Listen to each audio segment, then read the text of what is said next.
ನಮಸ್ಕಾರ ಸ್ನೇಹಿತರೆ, ಕಲಿಯುಗದ ಕಲ್ಕಿ ಟ್ಯೂಟೋರಿಯಲ್ ಫಾರ್ ಸ್ಪರ್ಧಾ ಚಾನಲ್ಗೆ ಸ್ವಾಗತ ಸುಸ್ವಾಗತ ಅಂತ ಹೇಳ್ತಾ, ಇವತ್ತು ಹೇಳಕ್ಕೆ ಬಂದಿರೋ ವಿಷಯ ಅಂತ ಏನಂದರೆ 2021ರಲ್ಲಿ ಚರ್ಚೆಯಲ್ಲಿದ್ದ ಅಂತಾರಾಷ್ಟ್ರೀಯ ಸಂಬಂಧಗಳು. 2021ನೇ ಇಸ್ವಿಯಲ್ಲಿ ಅಂದರೆ 2021ರಲ್ಲಿ ಇಂಪಾರ್ಟೆಂಟ್ ಆದ ಅಂತಾರಾಷ್ಟ್ರೀಯ ಸಂಬಂಧಗಳು. ಯಾಕಂದರೆ ಅಂತಾರಾಷ್ಟ್ರೀಯ ಸಂಘಟನೆಗಳಂತ ಬಂದರೆ ಇದರಲ್ಲಿ ಅಂತಾರಾಷ್ಟ್ರೀಯ ಸಂಘಟನೆಗಳು ಈಗ ಅಂದರೆ ಬ್ರಿಕ್ಸು, ನ್ಯಾಟೋ, ವಿಶ್ವಸಂಸ್ಥೆ ಇವೇ ಅಂತಾರಾಷ್ಟ್ರೀಯ ಒಂದು ಸಂಘಟನೆಗಳು. ಈ ಸಂಘಟನೆಗಳಲ್ಲಿ ಇಂಪಾರ್ಟೆಂಟಾಗಿ ಅದರ ಒಂದು ದಿನಾಚರಣೆ, ಅದರದ ಒಂದು ಮುಖ್ಯ ಕಚೇರಿ, ಒಂದು ವರ್ಷ ದಿನಾಚರಣೆ ಬರೋದು, ಅದರಲ್ಲಿ ಭಾಗವಹಿಸಿದಂಥ 2021ರಲ್ಲಿ ಒಂದು ಮುಖ್ಯವಾದ ಒಂದು ಘಟನೆಗಳು ಅಂತ ಇಂಪಾರ್ಟೆಂಟ್ ಆದ ಮತ್ತು ಇಂಪಾರ್ಟೆಂಟು ಎಕ್ಸಾಮಲ್ಲಿ PCಯಲ್ಲಿ ಕೇಳ್ಬೋದಂಥ ಪ್ರಶ್ನೆಗಳಲ್ಲಿ ಉತ್ತರ ಇರಬಹುದು ಈ ವಿಷಯದಲ್ಲಿ ಅಂತ ಹೇಳ್ತಾ ವಿಡಿಯೋನ ಸ್ಟಾರ್ಟ್ ಮಾಡ್ತಾ ಇದ್ದೀನಿ. ಮೊದಲೇದಾಗಿ ಬರ್ತಕ್ಕಂಥದ್ದು G7 ಒಕ್ಕೂಟದ 47ನೇ ಶೃಂಗಸಭೆ. ನೆನಪಿಟ್ಕೊಳ್ಳಿ ಫ್ರೆಂಡ್ಸ್, G7 ಅಂತ ಒಂದು ಅಂತಾರಾಷ್ಟ್ರೀಯ ಒಕ್ಕೂಟವಾಗಿದೆ. 47ನೇ ಶೃಂಗಸಭೆ ಇದರದ ನಡೀತು. ಅದು ಯುನೈಟೆಡ್ ಕಿಂಗ್ಡಮ್ ಆದಂಥ UK ದೇಶದಲ್ಲಿ ಅವರ ಒಂದು ನೆರವಿನಲ್ಲಿ, ಅವರ ಒಂದು ಆಶ್ರಯದಲ್ಲಿ ನಡೀತೈತೆ ಅಂತ ಹೇಳ್ಬೋದು.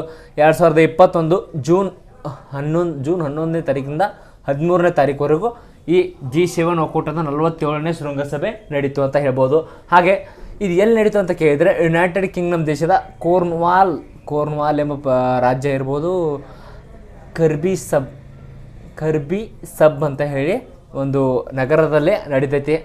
ನೆನ್ಪಿಟ್ಕೊಳ್ಳಿ, ಕೋರ್ನ್ವಾಲ್ನ ಕರ್ಬಿ ಸಬ್ ಎಂಬ ನಗರದಲ್ಲಿ ಇದು G7 ಒಕ್ಕೂಟದ 47ನೇ ಶೃಂಗಸಭೆ 2021 ಜೂನ್ 11ರಿಂದ 13ನೇ ತಾರೀಕುವರೆಗೆ ನಡೀತೈತಿ ಅಂತ ಹೇಳ್ಬೋದು.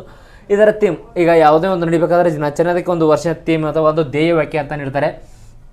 ಇಲ್ಲಿ 3BW ಅಂತ ಹೇಳಿ ಬಿಲ್ಡಿಂಗ್ ಬ್ಯಾಕ್ ಬೆಟರ್ ವರ್ಲ್ಡ್ ಅಂತ ಹೇಳಿ, ಬಿಲ್ಡಿಂಗ್ ಬ್ಯಾಕ್ ಬೆಟರ್ ವರ್ಲ್ಡ್ ಅಂತ ಹೇಳಿ ಥೀಮನ್ನು ಹೇಳಿದ್ದಾರೆ. ನೆನ್ಪಿಟ್ಕೊಳ್ಳಿ, ಬಿಲ್ಡಿಂಗ್ ಬ್ಯಾಕ್ ಬೆಟರ್ ವರ್ಲ್ಡ್ ಅಂತ ಹೇಳಿ.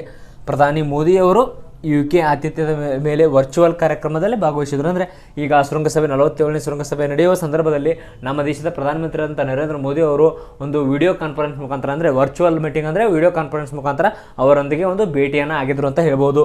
ಹಾಗೆ ಭಾಗವಹಿಸಿದ ವಿಶೇಷ ಆತಿಥ್ಯ ಅಂದರೆ ಅಲ್ಲಿ G7 ರಾಷ್ಟ್ರಗಳು ಬಿಟ್ಟು ಅವರ ಒಂದು ಆತಿಥ್ಯಕ್ಕೆ UK ಅವರು ಆತಿಥ್ಯ ಕರೀತಿರ್ತಾರಲ್ಲ, ಆತಿಥ್ಯಕ್ಕೆ ಹೋಗೋದಂಥ ರಾಷ್ಟ್ರಗಳು ಭಾರತ, ಆಸ್ಟ್ರೇಲಿಯಾ, ದಕ್ಷಿಣ ಕೊರಿಯಾ, ದಕ್ಷಿಣ ಆಫ್ರಿಕಾ, ಈ 4 ರಾಷ್ಟ್ರಗಳು ಇದರ ಒಂದು ಆತಿಥ್ಯವನ್ನು ಮಾಡಿದ್ದು ಅಂತ ಹೇಳ್ಬೋದು. ಹಾಗೆ ಇಲ್ಲಿ ಬರ್ತಕ್ಕಂಥದ್ದು ನೆಕ್ಸ್ಟು 13ನೇ ಬ್ರಿಕ್ಸ್ ಶೃಂಗಸಭೆ. ಈಗಾಗಲೇ ಮೊನ್ನೆ ತಾನೇ 14ನೇ ಶೃಂಗಸಭೆ ನಮ್ಮ ಫೆಬ್ರವರಿ ತಿಂಗಳಲ್ಲಿ ನಡೆದಿದೆ ಅಂತ ಹೇಳ್ಬೋದು. ಈಗ 13ನೇದು 2021ರಲ್ಲಿ ಇಂಪಾರ್ಟೆಂಟ್ ಆದ 13ನೇ ಶೃಂಗಸಭೆ. ಯಾಕಂದರೆ ಆದರ್ಶದಿಂದ ಬೇಕಾಗುತ್ತೆ ಭಾರತ ಅದೇ, ಯಾಕಂದರೆ ಇದು ಇಂಪಾರ್ಟೆಂಟ್. ಯಾಕಂದರೆ ಈ ಸಲ ಚೀನಾದಲ್ಲಿ ನಡೆದಿದೆ, ಈಗ ಇಲ್ಲಿ ಭಾರತದಲ್ಲಿ ನಡೆದಂಥ 13ನೇ ಬ್ರಿಕ್ಸ್ ಶೃಂಗಸಭೆ ಅದರಲ್ಲಿ ನರೇಂದ್ರ ಮೋದಿಯ ಅಧ್ಯಕ್ಷತೆಯಲ್ಲಿ, ನೆನಪಿಟ್ಕೊಳ್ಳಿ, ಯಾರ ಅಧ್ಯಕ್ಷತೆಯಲ್ಲಿ ಅಂತ ನಡೀತು ಅಂತ ಕೇಳಿದರೆ ನರೇಂದ್ರ ಮೋದಿ ಅವರ ಒಂದು ಅಧ್ಯಕ್ಷತೆಯಲ್ಲಿ ಈ 13ನೇ ಬ್ರಿಕ್ಸ್ ಶೃಂಗಸಭೆ ನಡೀತು ಅಂತ ಹೇಳ್ಬೋದು. ಹಾಗೆ ಇದು ಯಾವ ರೂಪದಲ್ಲಿ ನಡೀತು ಅಂದರೆ ಎಲ್ಲ ರಾಷ್ಟ್ರಗಳು ಒಗ್ಗೂಟದಿಂದ ಕಾರಣವಿರಲಿಲ್ಲ. ಯಾಕಂದರೆ ನಮ್ಮ ಕರೋನಾ ಇರುವುದರಿಂದ ಅಲ್ಲಿ ಒಗ್ಗೂಟಕ್ಕೆ ಕಾರಣ ಆಗಿಲ್ಲ. ಒಂದು ವಿಡಿಯೋ ಕಾನ್ಫರೆನ್ಸ್ ಅಂದರೆ ವರ್ಚುವಲ್ ಮೀಟಿಂಗ್ ಮುಖಾಂತರ, ವಿಡಿಯೋ ಕಾನ್ಫರೆನ್ಸ್ ಮುಖಾಂತರ ಅಲ್ಲಿ ಒಂದು ಜರುಗಿತ್ತು ಅಂತ ಹೇಳ್ಬೋದು. ಇದಕ್ಕೂ ಒಂದು ಧ್ಯೇಯ ವಾಕ್ಯ ಇದೆ, BRICS corporation for continuity work conciliation and ಕನ್ಸಲೇಷನ್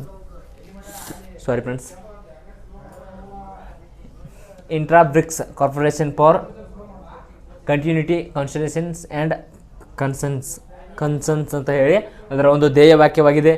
ಹಾಗೆ ಇಲ್ಲಿ 3ನೇದಾಗಿ ತೆಗೆದುಕೊಂಡ್ರೆ, ತಪ್ಪಾಗಿರ್ಬೋದು, ಇದನ್ನು ಸ್ವಲ್ಪ ಮಿಸ್ಟೇಕ್ ಇದೆ, ಇದು ಇನ್ನೂ ಪೂರ್ಣವಾಗಿ ದೊರೆತಿಲ್ಲ. ಗೂಗಲಲ್ಲಿ ಸರ್ಚ್ ಮಾಡ್ಬೋದು, ನೀವು ಸಿಗುತ್ತೆ. ಆದರೆ ನನಗೆ ಸ್ವಲ್ಪ ತೊಂದರೆ ಸಿಕ್ಕಿದೆ. ಇದು ಇದೇ ಸರಿಯಾಗಿ ಇರ್ತದೆ ಗೊತ್ತಿಲ್ಲ. ಹೊಡೀರಿ ನೀವು 13ನೇ ಬ್ರಿಕ್ಸ್ ಶೃಂಗಸಭೆಯ ಅದನ್ನು ಥೀಮ್ ಅಂತ ಹೊಡೀರಿ, ಬರ್ಬೋದು. ನ್ಯಾಟೋದ 31ನೇ ಶೃಂಗಸಭೆ, ಬೇಸರ ಮಾಡ್ಕೋಬೇಡಿ, ಇದೇನಿಲ್ಲ ಅಂತ ಹೇಳಿ ಇದನ್ನು ನಮ್ಮ ಟೆಲಿಗ್ರಾಮ್ ಗ್ರೂಪಲ್ಲಿ ಹಾಕಿರ್ತೀನಿ, ನೋಟ್ಸ್ನ ಅಲ್ಲಿ ನೋಡ್ಕೋಬೋದು. ನ್ಯಾಟೋದ 31ನೇ ಶೃಂಗಸಭೆ, ನ್ಯಾಟೋ ಒಕ್ಕೂಟ ಅಂದರೆ ಇದು ನ್ಯಾಟೋ 30 ರಾಷ್ಟ್ರಗಳ ಒಕ್ಕೂಟ ಇರ್ಬೋದು. ಈಗಿನ ಪ್ರೆಸೆಂಟ್ಲಿ ನನಗೂ ಅಷ್ಟೊಂದು ಗೊತ್ತಿಲ್ಲ. ಇದು ಜೂನ್ 14ರಂದು 2021ರಂದು ಬೆಲ್ಜಿಯಂನ ಬ್ರುಸೆಲ್ಸ್ ಎಂಬಲ್ಲಿ ಇದರದ 31ನೇ ಶೃಂಗಸಭೆ ನಡೀತು ಅಂತ ಹೇಳ್ಬೋದು ಸ್ನೇಹಿತರೆ. ಇದು ಪ್ರಾರಂಭವಾಗಿದ್ದು, ಸ್ಥಾಪನೆಯಾಗಿದ್ದು ಬೆಲ್ಜಿಯಂನ ಬ್ರುಸೆಲ್ಸ್ನಲ್ಲಿ. ಇದರ ಒಂದು 31ನೇ ಶೃಂಗಸಭೆ ನಡೆದಿದ್ದು ಬೆಲ್ಜಿಯಂನ ಬ್ರುಸೆಲ್ಸ್ನಲ್ಲಿ ನಡೆಯಿತು. ಅಂತಾರಾಷ್ಟ್ರೀಯ ಮಿಲಿಟರಿ ಒಕ್ಕೂಟವಾಗಿದೆ, ನೆನಪಿಟ್ಕೊಳ್ಳಿ ಸ್ನೇಹಿತರೆ, ಅಂತಾರಾಷ್ಟ್ರೀಯ ಮಿಲಿಟರಿ ಒಕ್ಕೂಟ. ಇದು ನ್ಯಾಟೋದ ಒಂದು ವಿಶೇಷತೆ ಏನಂದರೆ ತನ್ನ ಒಕ್ಕೂಟದಲ್ಲಿರ್ತಕ್ಕಂಥ ಯಾವುದೇ ಒಂದು ರಾಷ್ಟ್ರ ಬೇರೆ ಆ ರಾಷ್ಟ್ರದ ಮೇಲೆ ಬೇರೆ ದೇಶಗಳು ಒಂದು ದಾಳಿಯನ್ನು ಮಾಡಿದರೆ ಅಷ್ಟು ರಾಷ್ಟ್ರಗಳು ಕೂಡಿ ಒಂದು ದಾಳಿಯನ್ನು ಮಾಡುವುದೇ ಈ ನ್ಯಾಟೋದ ಒಂದು ಮುಖ್ಯ ಗುರಿಯಾಗಿದೆ. ಅದು 1949 ಏಪ್ರಿಲ್ 4ರಂದು ಸ್ಥಾಪನೆಯಾಗಿದೆ. ಅದು ಬೆಲ್ಜಿಯಂನ ಬ್ರುಸೆಲ್ಸ್ ಎಂಬ ಸ್ಥಾಪನೆಯಾಗಿದೆ, ನೆನಪಿಟ್ಟುಕೊಳ್ಳಿ.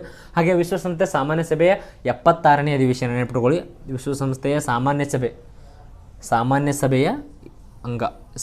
ಸಭೆಯ ಇದು ಒಂದು ವಿಶ್ವಸಂಸ್ಥೆಯ ಒಂದು ಅಂಗವಾಗಿದೆ.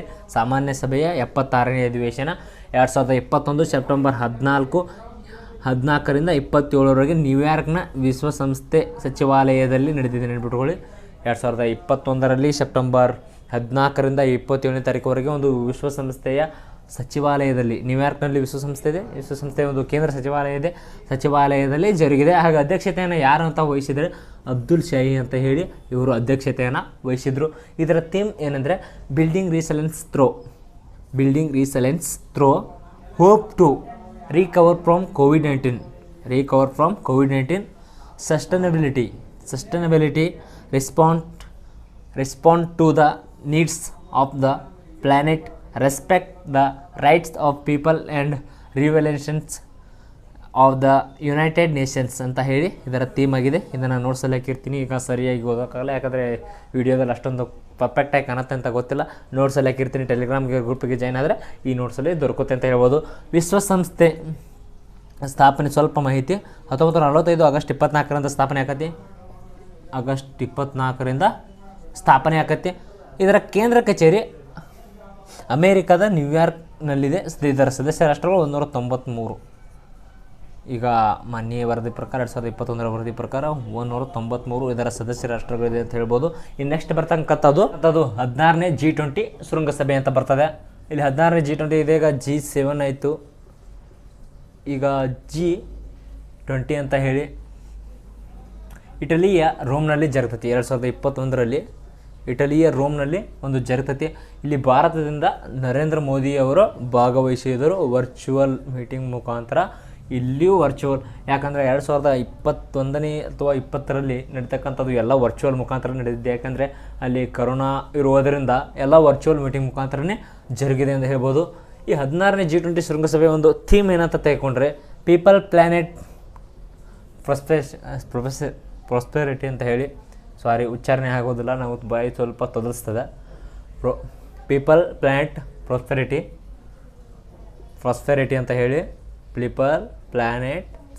ಅಂತ ಹೇಳಿ, ಇದರ ಒಂದು ಥೀಮ್ ಆಗಿದೆ, ನೆನಪಿಟ್ಕೊಳ್ಳಿ. People planet prosperity. ಮುಂದಿನ ಶೃಂಗಸಭೆಗಳು ಅಂದರೆ 2022ರಲ್ಲಿ ಈ ವರ್ಷ ಇಂಡೋನೇಷ್ಯಾದಲ್ಲಿ ಒಂದು ಜರುಗಲಿದೆ ಅಂತ ಹೇಳ್ಬೋದು.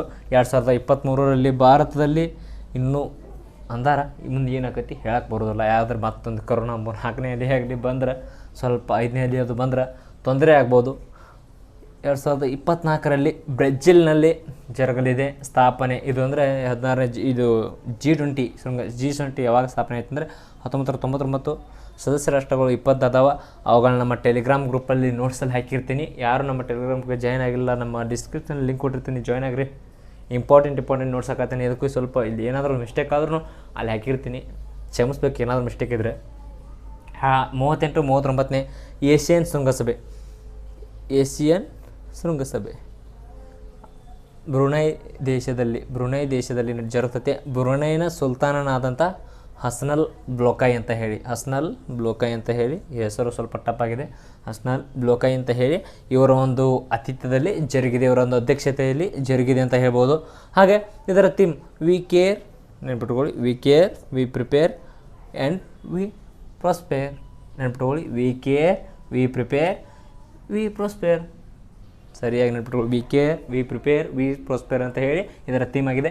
ಈ ಏಷ್ಯನ್ ಇದರ ಒಂದು ಫುಲ್ ಫಾರ್ಮ್ ಅಂತ ಕೇಳಿದರೆ Asian of south east Asian nations, association of south east Asian nations. Sorry mistake ಆಯಿತು.